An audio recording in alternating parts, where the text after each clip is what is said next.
Now, your Storm Team 10 forecast on News 10. An active weather pattern setting up across the Wabash Valley really as we get into the day tomorrow, and you're going to notice it pretty quickly. Even tonight, the wind's going to start to pick up, and we'll see those strong wind gusts carry us through the day tomorrow, with even non-thunderstorm wind gusts reaching as high as 50 miles per hour. So a wind advisory is going to be in effect for the entire area tomorrow, and that's going to help set the stage for our severe weather threat. Right now, we're thinking late afternoon into the evening, especially during the evening hours as it stands at this moment, is the best time to see those storms come through. But forecast adjustments are still going to be possible as we go through the next 24 hours because some of our severe threat is going to depend on what happens tomorrow morning as the warm front comes through. But even after the storms tomorrow, we still need to keep an eye on flooding concerns as we head toward the weekend, because as that front comes through that brings us the storms, it's going to stall to our south, giving us multiple rounds of heavy rain all the way through the weekend.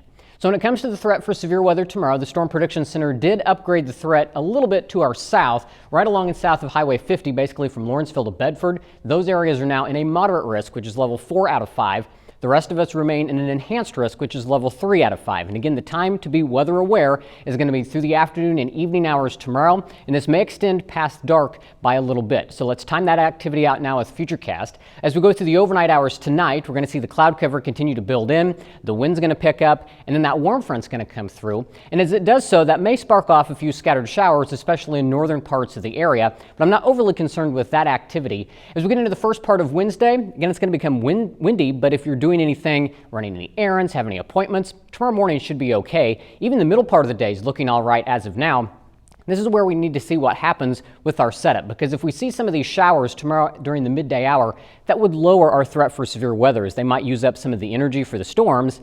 Oppositely, though, if we see some breaks in the clouds as we head to tomorrow afternoon, that would increase our threat for storms, as that will be some fuel for some of that activity. But right now, Futurecast is holding off most of the stormy weather until we get into the evening hours. So by 7 o'clock, you can see those storms starting to fire up and then racing across the area. They're going to be capable of producing damaging wind gusts, large hail, and even tornadoes will be possible with this storm system. That activity continues toward 10 o'clock, and then once we get past midnight, Futurecast trying to quiet us down.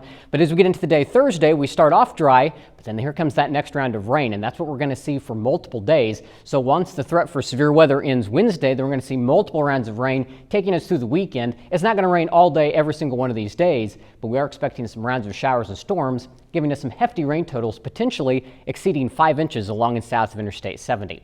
As for tonight, 48, mostly cloudy with those scattered showers late, 77 for the high tomorrow. So that wind's going to boost those temperatures and setting the stage for those storms tomorrow evening. Showers and storms tomorrow night down to 55 with heavy rain still possible, and it remains windy tomorrow night. 7-day forecast shows temperatures stay in the 60s with those rain showers. We dry out as we get into next week and turn a little bit cooler.